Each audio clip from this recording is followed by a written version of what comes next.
Hello and welcome to the Penny Lane podcast. This episode is with 100 to a Million. He's a great trader out of Canada. I loved everything about this episode, but you have to stay tuned until the end and hear his story about aliens. I have not stopped thinking about it. Enjoy! The stock market is hotter than ever right now, and traders are taking advantage. But what does that mean for the people who still haven't started trading?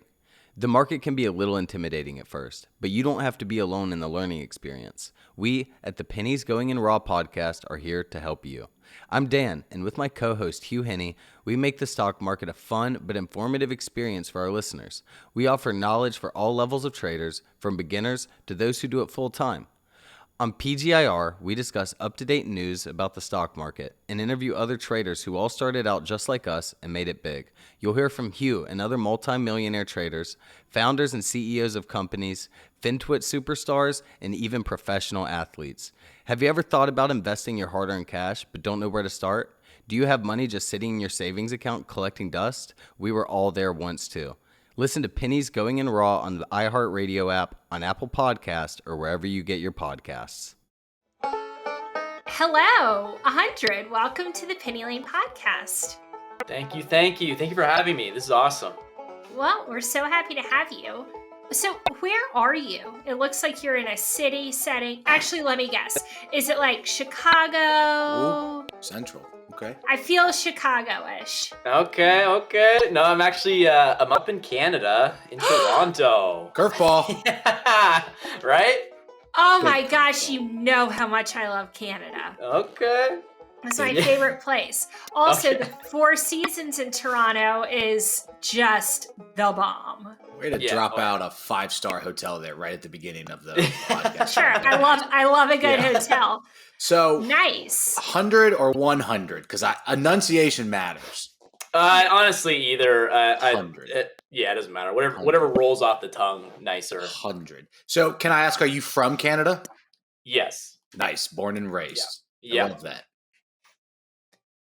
Toronto specifically? No, I was actually born more in the country, in a small town that probably nobody knows what it is. But Cool.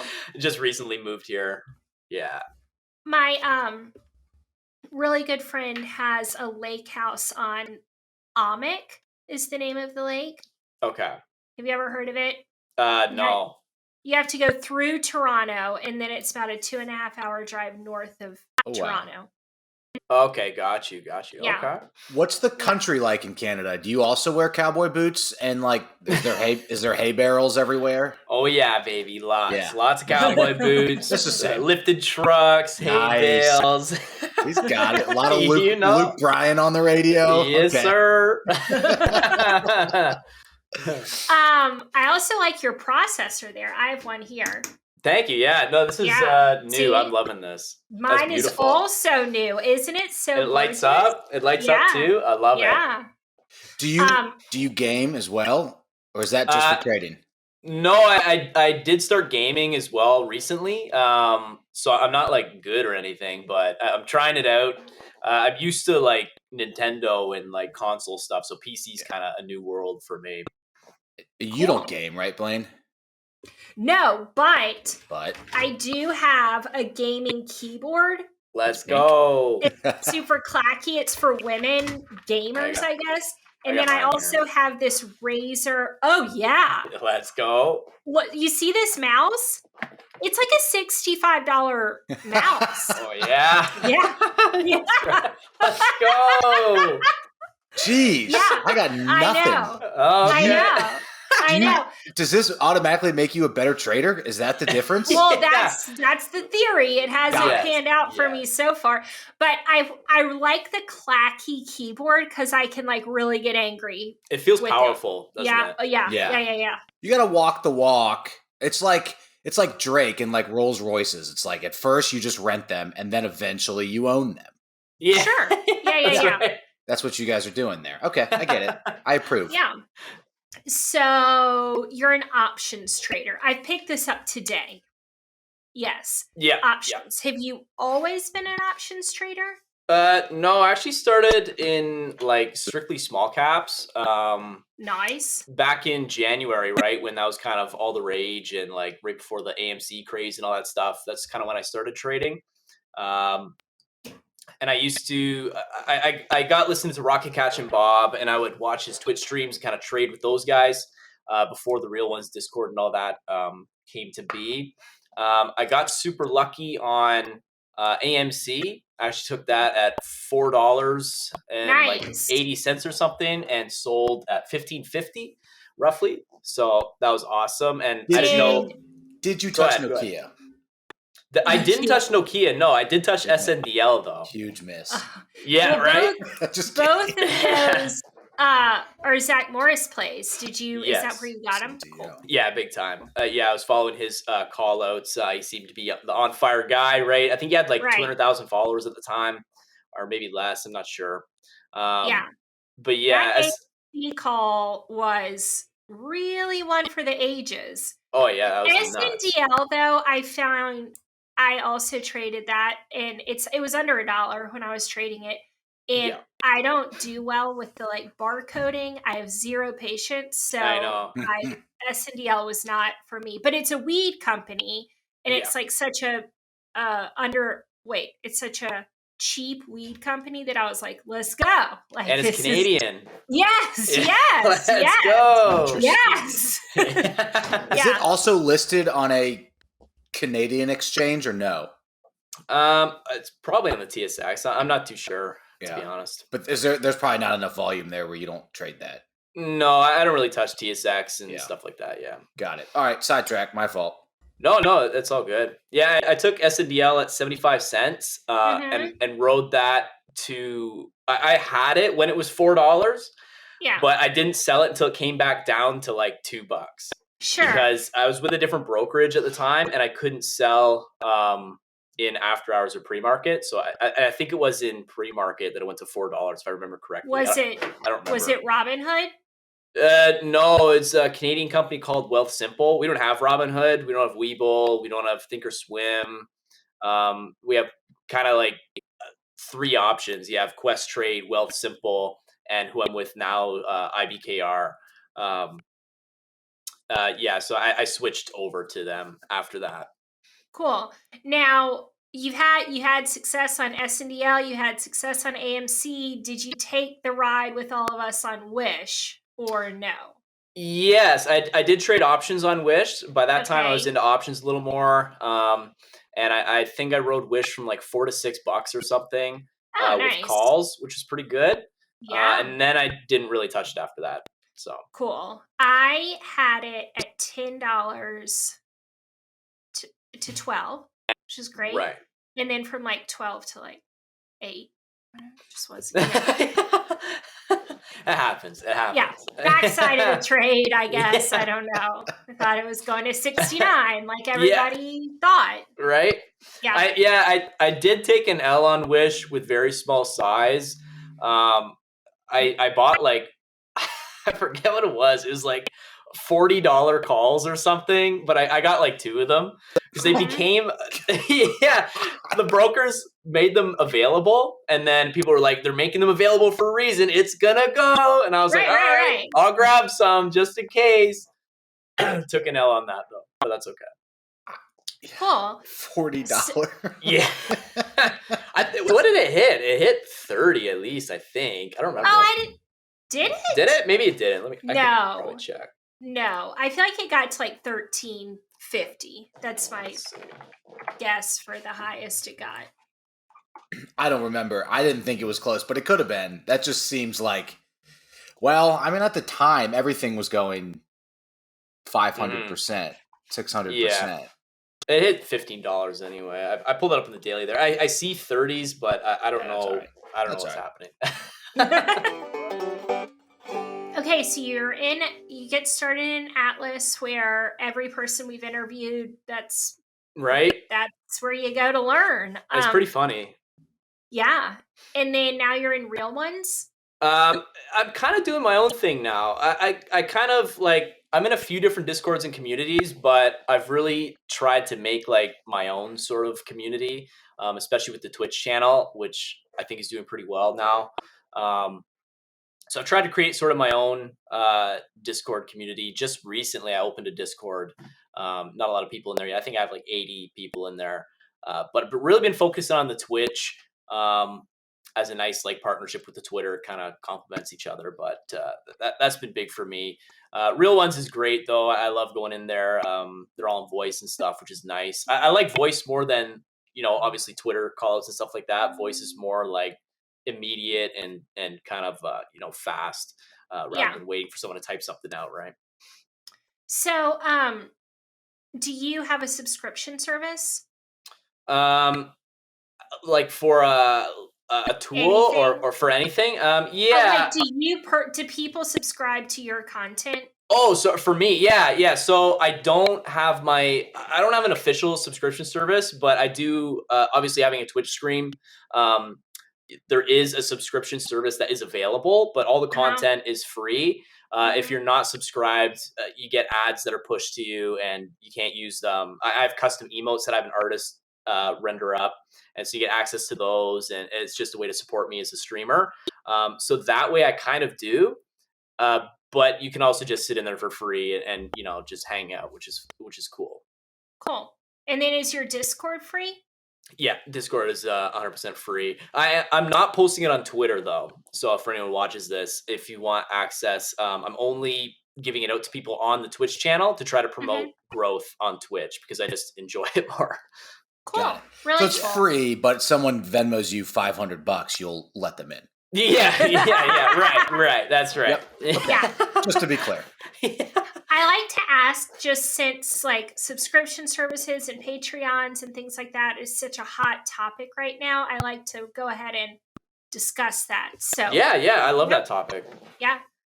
Do you have any thoughts on it? Yeah, there's a lot of people are doing it now, which I think is cool. I think it's honestly a thing where at some point people are going, okay, I value my time X amount, and so many people want a piece of my time. But to be able to provide to, all these people have like 15,000 followers, how can you really give like good, like not financial advice, but like coaching or whatever you want to call it to 15,000 people at the same time? So they're coming out with these services and things that they're making available that people can sign up for. I think it's fine. It lets a content creator or whatever you want to call them kind of focus in on a smaller group of people, or even I know some people are doing one-on-ones, which I think is important, especially if let's say I just joined FinTwit and I see someone that I really like their trading style, and I'm like, man, you trade exactly how I think and I trade. If they didn't have like a Patreon or like a paid service, you might not be able to connect with them if you're kind of like, you have like 2 followers or whatever. They might not talk to you or whatever, right? But having that sort of service kind of lets them in the front door and sort of brings their attention towards you. And then you can really focus in and maybe pick up a few tricks that you might have not known, some tips and tricks. I think I agree with everything you said. Yeah, awesome. Yeah, that's just kind of my take on it. I know a lot of people are against it. A lot of people are for it. And it's very, very popular right now. I feel like everyone's got one, which is fine. Yeah. You don't have to buy them. It's up to you at the end of the day, like however you want. And you can use it as a tool, right? It's the same thing as, purchasing unusual whales or Chatterquan or black box stocks. It's just another tool that's available to us. That's kind of a brand new thing.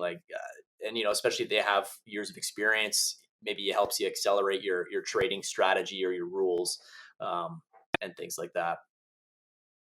Yeah. So, Blaine, I don't know where you want to go, but I have a question I'm very interested in because your name is 100 to a million, and right now we're calling you 100. Eventually, we'll call you a million, I think. But that is a journey that Blaine and I have previously tried. We called it the Cabo Condo Challenge, and it was for us to go from 100 to a million, or I don't know what it was. Maybe it was 1,000. Wasn't it 150,000? That's all. It was okay. So we had our site set on 150,000, and he's got his on $1 million. Perfect. Yeah. Sure. Very different. Same. Once you get over like 100,000, it's just all green. Right. The kind of condo you can buy in Cabo is very different. So, so we went on that, and it went a while, and we were with Squeezy. Is he still on Twitter? Or is RIP Sitch? Okay, cool.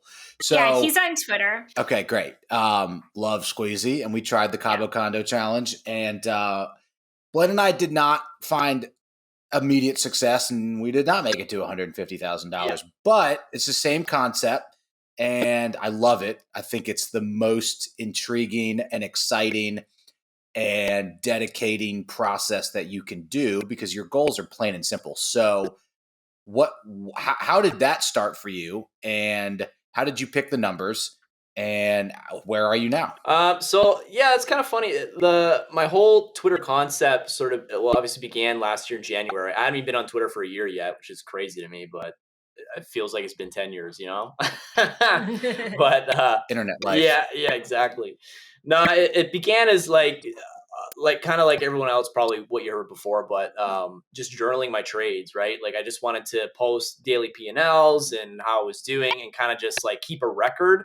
But I thought Twitter was a more fun way to keep a record. I didn't even know what Twitter was when I joined in January.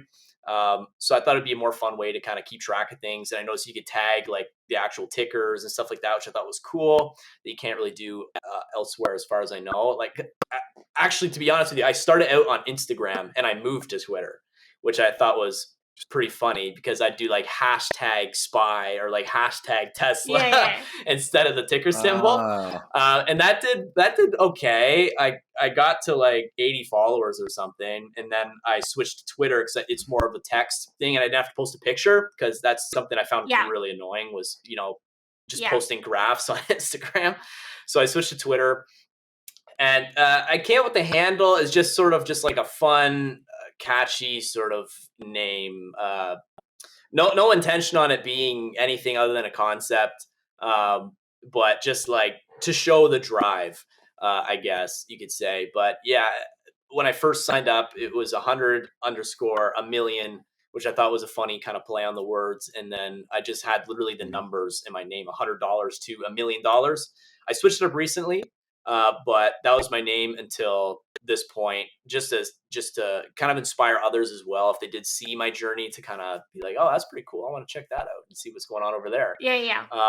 Yeah, it's a great name. Yeah. And so that's what I kind of did. And people picked up on it pretty quickly. And it's become, what it is today, which is sort of like a community of, I don't know how many followers I have, like 8,000 people roughly on Twitter. And 3,000 on Twitch. And yeah, I've had a blast. Like it's been so much fun. So are you willing to share where you are on the 100 to $1 million? Yeah, of course. So I started with $100 in January and crazy. Basically in 2021 as like a total, I pulled in about $8,000 from that original 100. Jeez, that return is unbelievable. Yeah. I think you beat the market. Well, a big part of it was AMC and SNDL. I'm not going to lie. That was huge. That's all right. I full ported both of those. I didn't really know what I was doing at the time. So just like full port, baby, to the moon. Sure. Yeah, right? Yeah. And so, that kickstarted me pretty good. And then, but the whole year, though, as I was making these gains, I was pulling out the money at the same time because I did have bills to cover and stuff to pay. Like I'm nowhere near being rich. So I've been pulling out the money as I went. I always think like, could I have made it bigger? Probably, but I think it was a pretty good year, especially just for screwing around, kind of getting my feet wet sort of thing. I did blow up a couple accounts when I first learned options. I signed up for AJ Trader's room and I was in there and I blew up my account twice in there. Okay. Awesome. I was in that room. Were you? Well Let's for a little go. bit After I heard him on PGIR, Yeah. I was like, this is Yeah. it. This is it. This is the I know, guy. and it's expensive to be in there. So to be in Yeah. there paying that much, and then I also blew my account twice. I was like, okay, this has got to be on me. So I left. Leaving is hard, by the way, but that's a different It's story. so Oh, difficult. It's so difficult. And I am like all cool with the room, yeah, all the information, everything's cool. But the like screaming, yeah, right. it was tough on Yeah, me. So I don't know how far you want to get into it because he blocked me on Twitter for whatever reason. Oh no. Yeah, I think No. it's because of my show and I interviewed someone that he didn't like. I think that's the reason. But yeah, I don't know. I kind of struggled in there. Yeah, I don't really want to get into No, it because yeah, I I like don't to want to be be there. super Yeah, neutral. But anyway, it was a lot of screaming. yeah, That was all. yeah. He's a very passionate That's guy. all I wanted He's to a say. passionate Yeah, guy. yeah, Like an internet boiler room. yeah. But it was just him, Yeah, Oh, yeah. like so screaming at his interesting. computer. It was pretty Like, funny, to be but honest. Sometimes Got it's yeah. pretty funny. So you're trading options. It was small cap. It looks like on Twitter now it's a lot of blue chip, large cap companies. Are you? But you're not a full time trader, is that right? No, I'm not. I still work full time, put in a lot of hours. Are you swinging options or are you day trading options? I try to day trade, Yeah. but sometimes it can turn into a swing. I typically don't like that though. Like excuse me, I don't like to hold Gotta see that. contracts more than like a few hours. Usually, if I hold more than a Right. few hours, I end up selling for a loss. Just because my mentality, I don't know, very distracted and ADHD. So, like day trading is just better for me. So without going too into detail about your personal life and job, day trading options is a time commitment. Mhm. There's a lot of time throughout the Yeah. day. How do you find the time to balance not only like the research that you have to do, but like actually trading is very time consuming. And if you are not doing that full time, there's not that many hours in the day. No, it's very tough, especially depending on what kind of work you do. One thing, my biggest focus when I started trading was TA, technical analysis. That was my number one thing because I've never been good with like, reading articles and doing DD and fundamental analysis was never my cup of tea. And you learn that through school and whatever. But TA and visual and pattern recognition, that was like, I was like, okay, I can figure this out. And so I really locked into that and I learned all the basics from support and resistance to start out. And then I learned, okay, what the heck is an EMA? Which ones do I like? I started with just VWAP, support and resistance. And then slowly from there, I built up, learned patterns. I trade a lot of reversal plays and things like that. And I got it to the point where it was super, super quick. And so my TA is probably my best skill, I would say. It's very fast, and that was something that I could really use to my advantage while I was at work. And now I'm trading with I actually chart with TradingView, and I discovered this really really cool script. I use two scripts. One is for VPOC and one is for supply and demand / support and resistance. They call it supply and demand zones. But basically, that's put in automatically, and it charts supply and demand exactly, or not exactly, but pretty close to the way I do. And so that speeds up my TA even quicker because it's instantaneous. All I have to do is pull up a chart, and it gives me the basics immediately right in front of me. So that helps a lot, especially trading from work. If you want to scalp the open or something like that, to be able to pull up any chart that's moving and just have that TA already done for you, or at least a generic sense of it, is really, really going to help you out. So that was huge for me. And my job being, I have kind of more, I'm lucky, I have kind of more laid back job. So I kind of have some time to myself in the mornings and stuff like that. So I'm able to kind of focus in and spend like a few hours kind of checking out the market and taking a few trades. That's kind of how I balance it. I don't know if you guys have any more questions on that. I know that's a popular topic with working and trading. It is. I have one that kind of goes hand in hand with it. Blaine, you ask this question a lot, and I did see on your Twitter, 100, that you've got watch lists, and you've been posting some and providing some to people, I guess, who find it helpful or have asked for it. Blaine, you always ask, how do you incorporate your watch list into your trading? Where do you start with that? You obviously find significance in it with the way that you trade. Mm-hmm. How does someone else who's not trading the same game plan as you find the same significance in that watch list, right? Is it just a quick indicator, or should everybody have their own, right, based on what their plan should be? But it seems like a lot of people are using yours, right? So, yeah. No, that's kind of a new thing that I've been doing. And it's kind of like, I don't know, when I first started making watch lists like a while ago, and I kind of stopped, and I've just brought it back. I would make a watch list and I wouldn't even play it. You know what I mean? Like, I'd make a watch list and then I'd be like, okay, this is run. I'm just going to jump over here. Right. Yeah. But now I've been kind of focusing more in like just recently, I've been doing watch lists with levels. You see a lot of other traders do this, like calls above this, puts below this. I'm trying to find stocks that are going to have a lot of volume the next day. And then I go into my charts, and like with my script that I use, you have to check multiple time frames. If you're not checking multiple time frames, the script can really throw you off. Will you tell us the time frames? Yeah, absolutely. So my main time frame, like if I'm going to enter a trade, I'm looking at the 3-minute chart, and specifically, I've heard so much about this 3-minute chart recently. Great. Is it just like a vibe, or people are on the 3? It's not useful. It's just a vibe, like your processors back there. Yeah, it's just a vibe. It's just a vibe. Let's go. No, I started with the 2. I started with the 1 minute, and then I moved to the 2 minute, and then I moved to the 3 minute.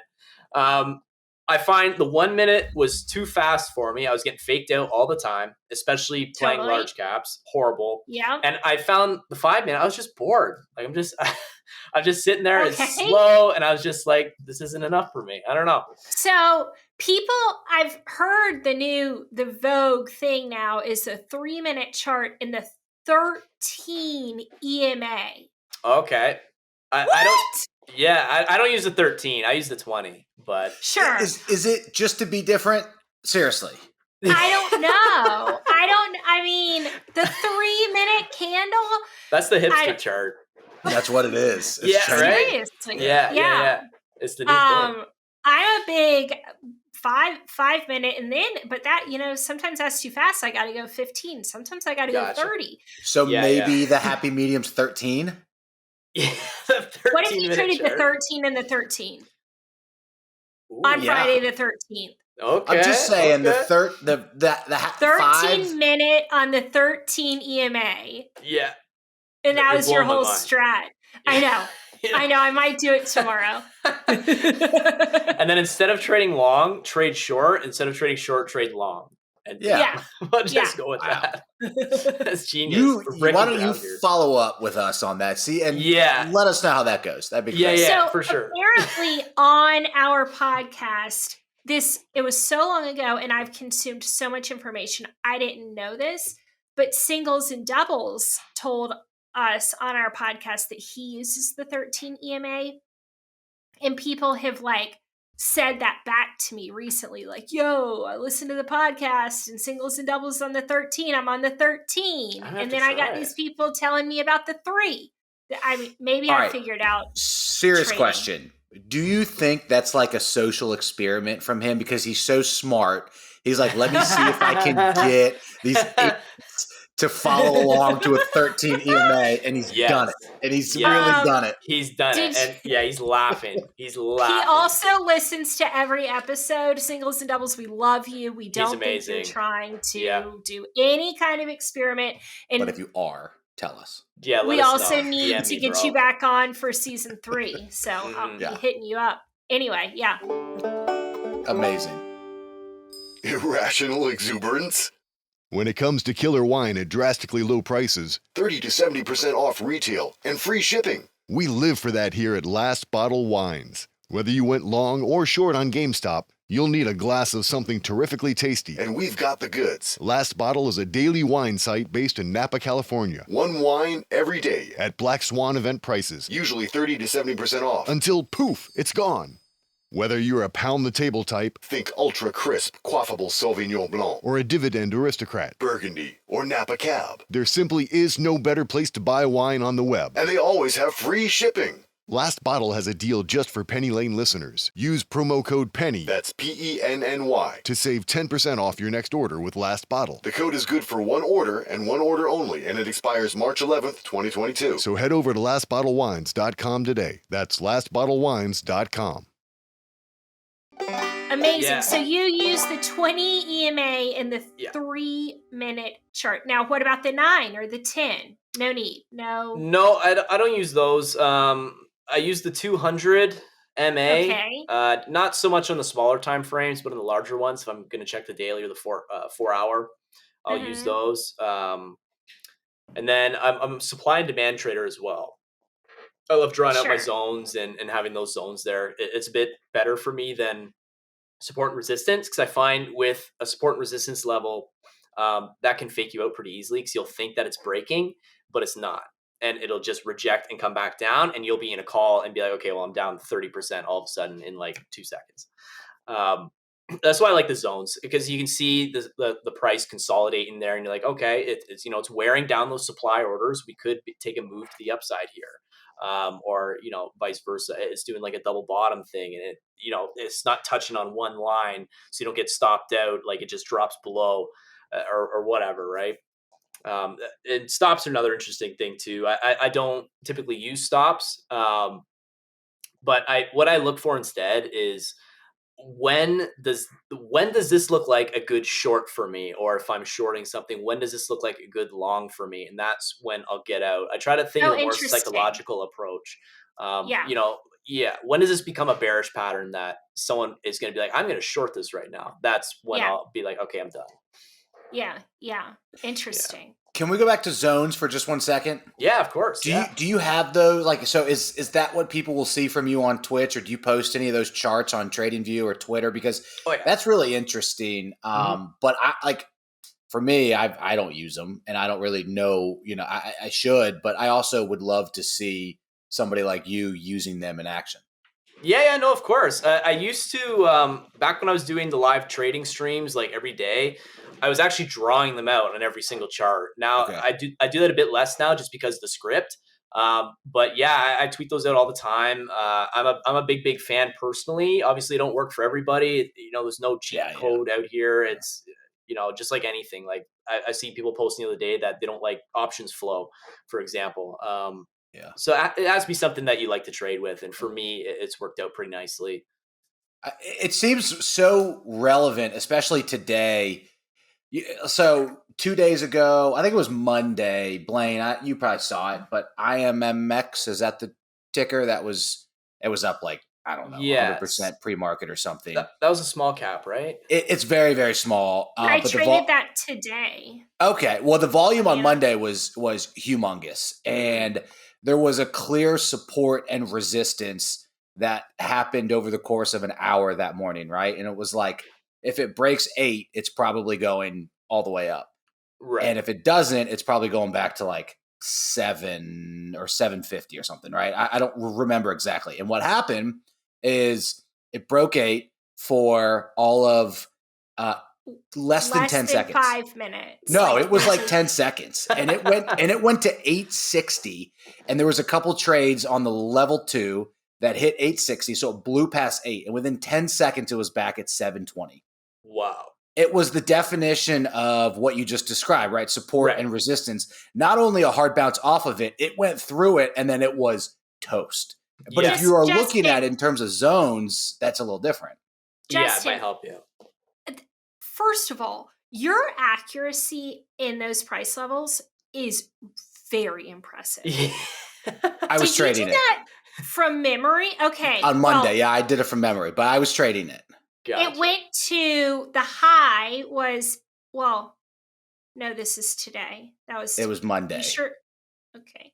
I was it went trading to 8.6. Well, there you go.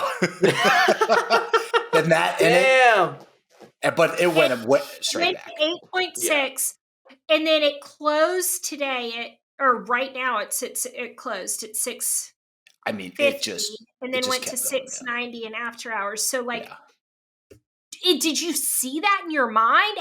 Well, you don't trade as many tickers as I do. I don't. Every day. You're right. No, okay. You're right. Okay. Yeah. Okay. But I watched it happen live, and I was like, that's the definition of not only bouncing, but like almost worse, right? It's not like it was 801, 802. I mean, it blew way by it, and that's not a stock that's moving $2 every day. So it was wild. But so it just kind of brings up zones, right? And I think that's a really interesting kind of better way to look at it. And I'm sure the significance that has in options is huge. So yeah, definitely. And that was one thing I was able to kind of easily move over to options was my small caps TA. One of my favorite, I had two favorite plays when I was playing small caps. One was I used to stream every day, right? Trading like live on Twitch. And we used to call it the 100 bottom curl. And so it stopped working, but, and then I didn't go back to it. I don't know. It might be working again now in January again. I don't know. But back in when I started Twitch, it used to work a lot, but I'd wait for something to sell off. And I forget exactly what it required. It was, I think it was a pretty simple concept. Just the further the price action got away from the VWAP, we would look at that for the price action to get pulled back, and we would scalp that. And so that was the 100 bottom curl, because the way I used to talk about it on Twitch was the VWAP was kind of like a magnet that would keep switching whether it was attracting or repelling stock price. So the closer you would get, it would push it away, and the further away it would get, it would actually pull it back. And so we used to trade with VWAP using that. Before I had the 20 EMA and supply and demand and stuff like that. And then the other one, once I started learning supply and demand, would be an ascending triangle into that supply zone. That's an awesome one. It was when I was trading small caps anyway, just to see those sell orders just get worn down and the buyers just stepping in higher and higher and higher and higher until eventually it just pops. And then, you sell into that, right? Do you have PDT in Canada? No, we don't. Cool. Yeah. Blaine, are you moving? Cheat code. Really awesome. Really salt in an open wound there, Justin. You asshole. Oh, that's amazing. It's okay. It's okay. I'm headed back. I know. Yeah. You are trading options, and I did see BTC on your Twitter account. Mm-hmm. Do you do anything specifically in cryptos? Not really. I don't look at crypto too often. I almost said options. Yeah. I don't look at crypto too often. Ones that I like is like Bitfarms, BITF. That's a Canadian company. BITO is a good one. BTBT used to be good. I don't think I like it as much anymore. HUT is probably my favorite one. But those are some tickers that I'll play like when, Bitcoin kind of becomes the focus and crypto becomes the focus. But I don't currently have a crypto account to trade crypto, mostly because Canada treats it like it's an illegal drug. I don't know. Yeah. It's like, it's hard to find a broker that like seems legit and lets you trade crypto in Canada. There's a few that I found now, but for a while I was like, man, this is like super hard. I just can't find anything. How does Canada feel about real drugs? Real drugs, bring them on. That's what I thought. Yeah, right. What I thought. Yeah. Yeah. A lot of psilocybin tickers out there, huh? Yeah, exactly. Yeah. Right. So when you're I didn't get to the bottom of that. Are you building a watch list now or no? Yeah. Market? Yeah. Even I tried to do it the night before, and I put out my levels now for options trades. So even after this, I'll probably put one together and post it out. Do you are you looking for something over like a large number of stocks, or are you like trading SPY every day, or do you have a small group that you trade? No, definitely. There is definitely a small group that I like. I really like tech stocks and how they play. I like EVs for the most part. And then, so that's kind of like my core. And then I'll expand out to whatever is popular and what's moving. Like, did you play Ford today? No, I didn't play forward today. I'm waiting for cash to settle, so I missed it. I called it out, but I didn't get the chance to play it, unfortunately. That thing ripped. Yeah. Anyway, this is going to come out in like Yeah, weeks right? from now, but you guys will know when you're Gonna be listening. irrelevant. Today was Yeah. Ford Day. Today was Ford Day. Today Yes. was yeah. Yes. So outside of trading, what is the EV world like in Canada? This is a personal question. Yeah, I mean, there's lots of. I want an EV. I want one. There's lots of Teslas around. I haven't seen any Lucid yet. I see lots of Lucid stores opening up though. Like, there's literally one. Yeah, I've seen 2 of them, which I thought was weird. I went to the mall. Lynn, here, do we have any stores in America? Some Lucid stores, some In fronts. California, I believe they're open. Weird. I feel like we don't. It's way ahead in Canada. This is unfortunate because of the past like 60 trading days, I've traded Lucid like 48 of the 60. I should know where the stores are. You should. You probably should. Yeah. I really like the company. At first, I wasn't sure about it. I was like, all right, it's just like another cult. It's just like, one of these things. Everyone gets mad when you want to play puts on it. You know what I mean? Like, nobody likes your put tweets. But then I kind of dove into it a little more, and I saw, like, recently over Christmas, I was shopping and I was like, holy, like, it's a Lucid storefront that they're opening here. This is crazy. And then I was on YouTube watching, like, I have this Canadian YouTube channel that I watch. They review cars, and they brought a Lucid on the show. And I was like, whoa, this is wild. And so I need to look up what they look like. I mean, I trade in the stock every freaking day. I had some great Lucid puts today. Yeah. I feel like they look like the Cadillac sedans, right? Yeah, they're very fancy, but almost to the point where, like, I feel like they'll blend in. Like, I don't know if they stand out that well, but they look very high end. It's like a really nice Audi kind of, like, that sort of vibe. Like, it's not like a sports car where it's like, whoa, look at that, but it's like, okay, that's a high class car. You know what I mean? Cool. Some CEOs would drive for sure. I like that. Right?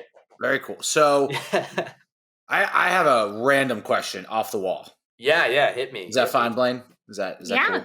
Okay. Do it. I also found this from your Twitter because that's the best place to find information. Yes. You mentioned dark pools, which is a very fun, interesting, confusing topic. Why are they significant to the way that you trade?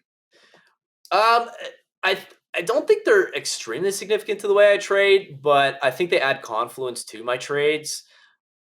As far as I know, like, it hasn't really changed my mind on a trade. But if I see it, the way I kind of read it right now, because I'm still new to them too, so this is kind of how I'm looking at dark pools when I see them on Black Box. Because on Black Box, it appears like a little bar on the chart, right?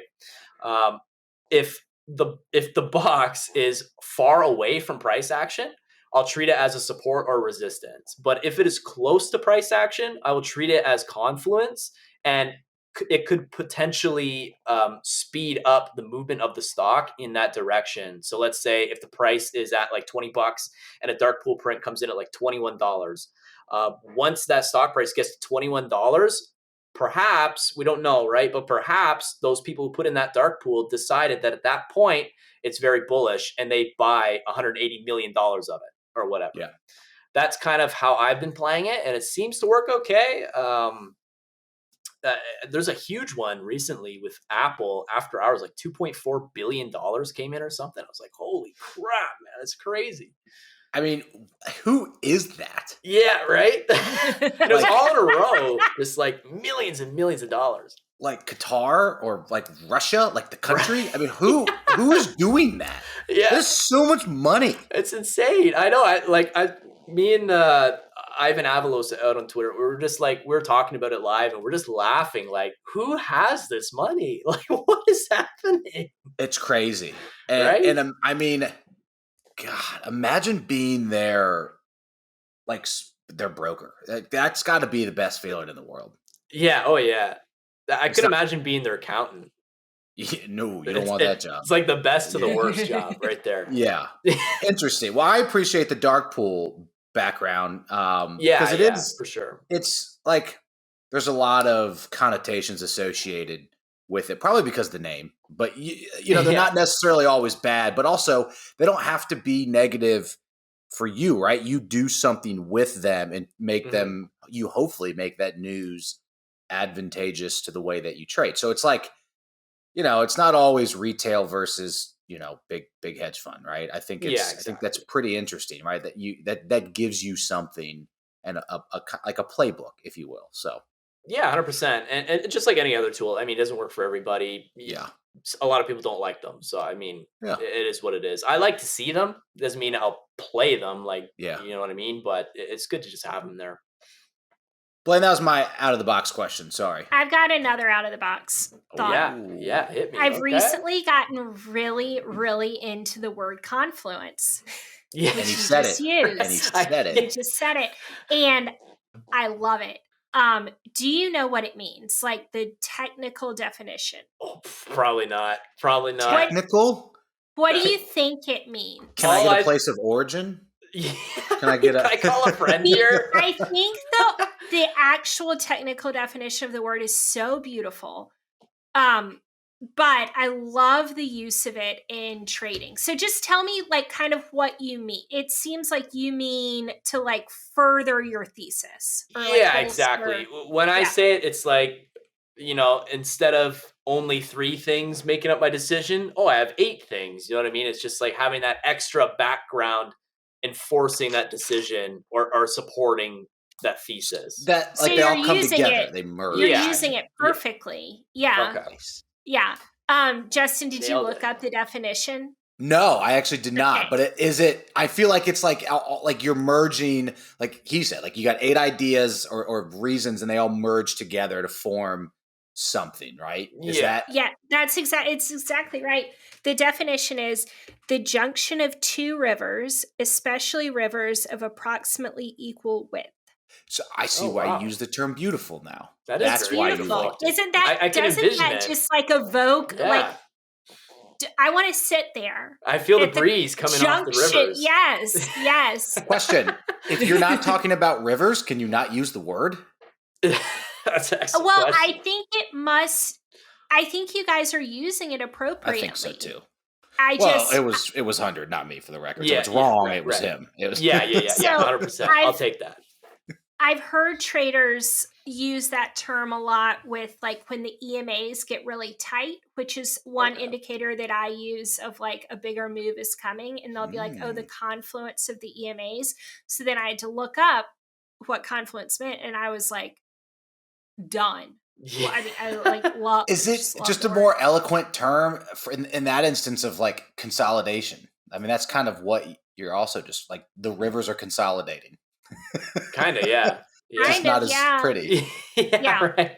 All right, we can move Anyway, way off topic, but I have not discussed my love for the word yet. So I also really, really like the word vanguard, which is another trading type word. I haven't used that one. That's a whole company too.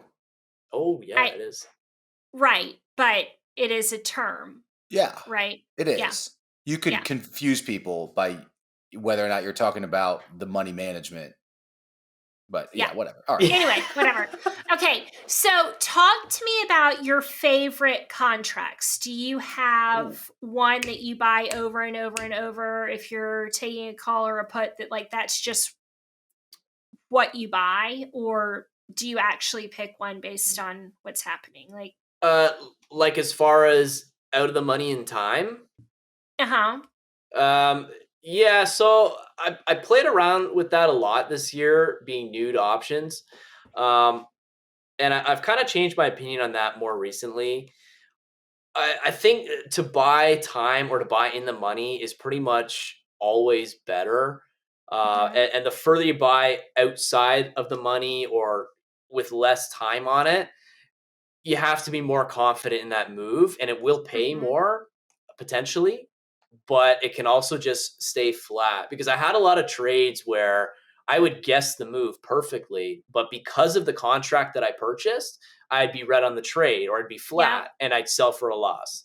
And I think a lot of people are struggling with that. And so to actually, I call it purchasing the right contracts. I think that's an important skill to kind of pick up. and that also comes with your confluence and just general confidence on how you think the trade is going to go. Yeah, I had that last week on Lucid. I bought puts. And the move, it was perfect. I mean, it was like an A+ move. Bought the puts. It did exactly what I thought it was going to do. And I was red on the trade. And I was like, it's so frustrating. Like, why is this happening? Why is it? And it took all day. And then finally I took a screenshot and sent it to Shark, who we just interviewed. And I was like, what the F? How did this possibly happen? And he was like, Blaine, those contracts are 3 weeks away. And I was like, it was a mistake. Right. Yeah. I thought I was buying the ones for this week, and I obviously just hit the wrong button, but it blew my mind. Yeah. How they just were not going the way the chart was going. I do typically buy weeklies though. I don't typically buy longer than weeklies unless I'm intentionally swinging. If I'm accidentally swinging, I usually take an L on those anyway. But the old accidental swing. Yeah, I hate that. Yeah. I hate that term. Don't accidentally swing anything. It's horrible. You better be intentionally swinging. Yeah. Yeah. So, how complicated are your trades? I mean, are you using those traditional option strategies of bull call spreads and straddles and iron condors and butterflies, or are they much simpler for kind of the everyday trader? Mine are very, very simple. The most complicated thing. Great answer. Yeah, right. The most complicated thing I'll do is what I forget the name of it, but basically you buy a call and a put going into ER, and you're just risking your premium. Right? Ooh. We know this. We learned this from Dr. Bullshark. Yeah, it's epic. So you buy both, and you're just risking your premium, whatever you put into the contracts in the first place, and your other one runs. So that's supposed to make up for your loss and then some, right? Yeah. Other than that, I'm playing basic calls and puts, but that's a pretty cool strategy. I like that a lot. Yeah, Dr. Bullshark told us, and I was like, hell yes. Yeah, it's badass. It's for me. Yeah. And then someone on Twitter was like, Blaine, you can get really burned doing that. And I don't know about your trading. I don't know if I don't know. And then we just had not Squeezy. We had Shark on, and we were discussing this strategy. And he was like, well, earnings season's coming up. Maybe. Yeah. And so I just looked it up. We were talking about banks. And, there's not a ton of movement in them, but one that does move a lot is Wells Fargo. It's been moving a lot recently, right? Right. They've got earnings in 10 days because I knew they were in January. It's January 14th, and we told Blaine that she's going to do this on Wells Fargo earnings. That may change between now and then. Yeah. But we think I don't think it's going to change. This is the play. Yeah. It's the play. Yeah. I can't wait to follow up on this. That's amazing that you also use that as a tool, because I guess it's more common than I thought. Maybe I'm the dumb one here, but that's pretty funny. I think it's a straddle. I don't want to get it wrong. It should be a straddle. Is it a straddle? Yeah. There's another name. Sides. Yeah, there's another name that I get confused with a straddle, but I think it's called the straddle. Rather, because you're buying one on each side rather than a bull call spread or bull put spread, which is the same side with different time and or strike prices. No, yeah, exactly. And I just remembered another one too. Sometimes I'll buy what I forget all the names. I'll buy what I think is called the ladder, where you buy different strike prices. And as the price action gets closer to your contract price, you'll sell those ones and keep your out of the money ones and kind of keep climbing up the ladder. I do those occasionally as well. It's kind of like you're kind of playing a safe contract and a less safe contract on a move that you're pretty certain on. Yeah. And so you're kind of getting both. You're getting the move that might run to a really high percentage, and you're also getting the safer one that'll be just a nice 10%, nice 15%. Ooh. I wonder if people did that on Ford today and had a great day. Their year. Oh, yeah. For sure. I saw like 1,000% plays today, like just craziness. And I was in a meeting all day. That just seems smart and strategic. And I'd like for somebody out there who's much smarter than I to explain to me how what you're describing here with that kind of ladder on options Right. is any different than scaling in commons, which everyone preaches constantly, right? So to me, I think it's the same thing. I'd love for someone to tell me why it's different, but it makes perfect sense, right? You are using a different medium, with strike prices than scaling in and out in terms It of. seems more like trading around a core than scaling. A little Right. bit. So that you're saying you're just a lot smarter than me now, because I said anyone smarter than me, just tell me why I'm wrong. Listen up. All right, you just stepped in the ring. Yeah. I don't know if that's right or not. Just in my mind, that it seems like it's closer to trading around a core than scaling in and out, but maybe not. I think it's the timing of t-shirt. Yeah, I think it's the timing of when you buy it as well. Like when I'm buying those ladders, I buy it at the same time. But for scaling, obviously you're buying those dips and stuff. So yeah, all right, fair enough. Trade around the core, put it on a t-shirt. I'm super interested in your favorite dinosaur. Oh, it's got to be T-Rex, right? I mean, well, does it? Yeah. I mean, because there's a lot of different dinos. I don't know if it has to be T-Rex. I think true. That's telling. I need like that was my favorite as a kid. I like the T-Rex and I like the Velociraptor, but I think that's pretty basic.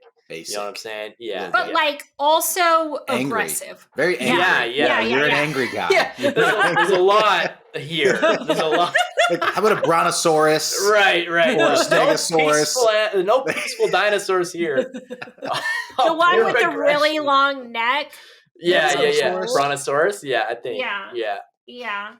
What I find interesting is that velociraptors were actually small and had feathers. I find that interesting. Not like Jurassic Park where they're terrifying. Yeah. That makes me think of like a dragon. Yeah. Interesting. Yeah, it's pretty weird.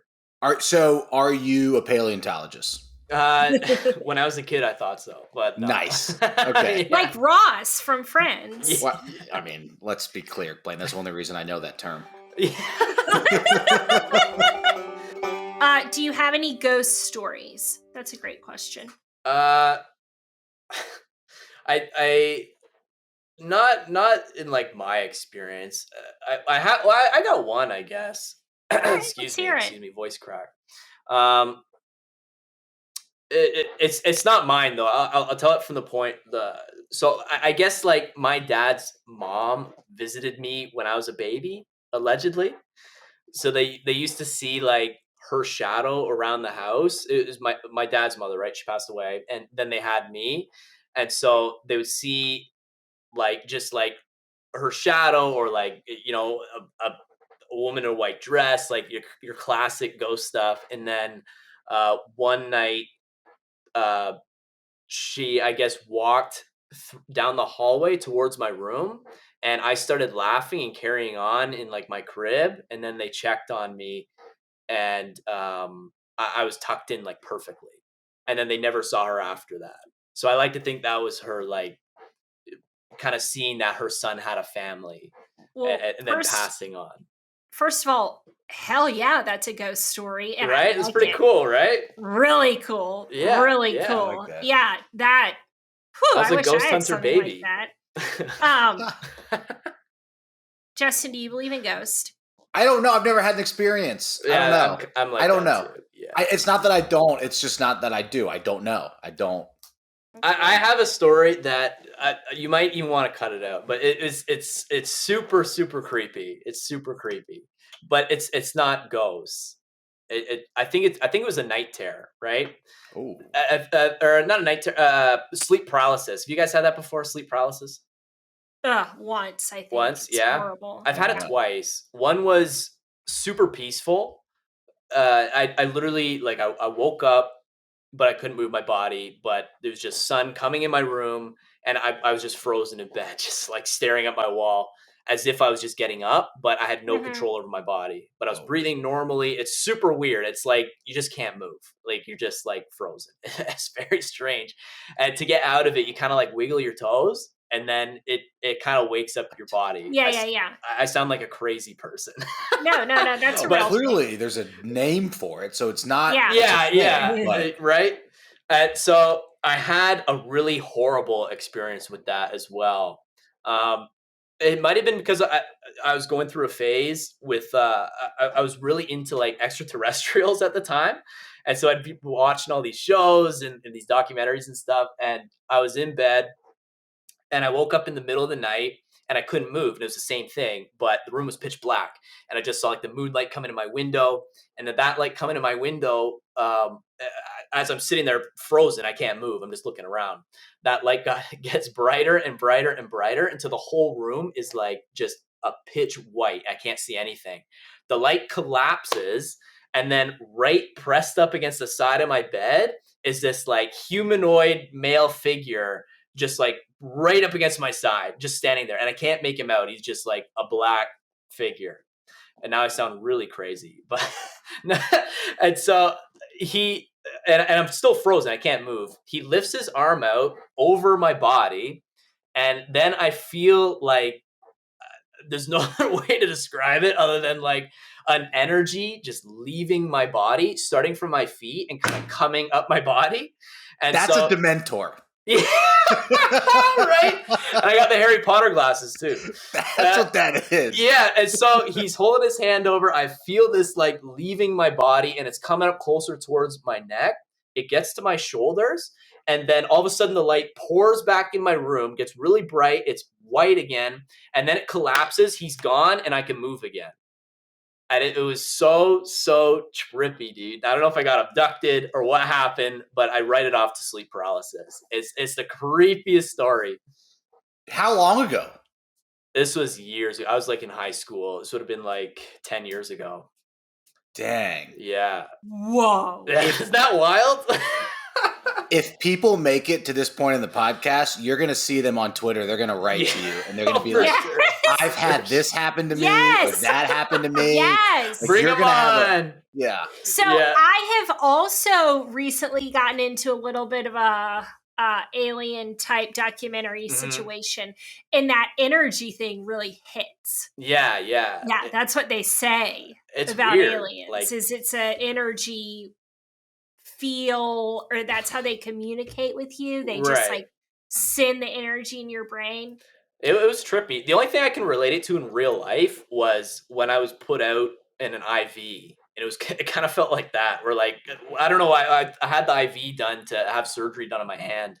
And I remember it felt like the IV was like coming through my body from my feet up towards my neck. And then you just wake up in another room and it's a different day. And you're like, what's happening? But it kind of felt like that a little bit. It was weird. I'm so glad we went here. Yeah. One of the main... Whoever asked about the ghost story, Yeah. Joe Dirt, Joe Dirt. Okay, my biggest takeaway is that aliens have no interest in me.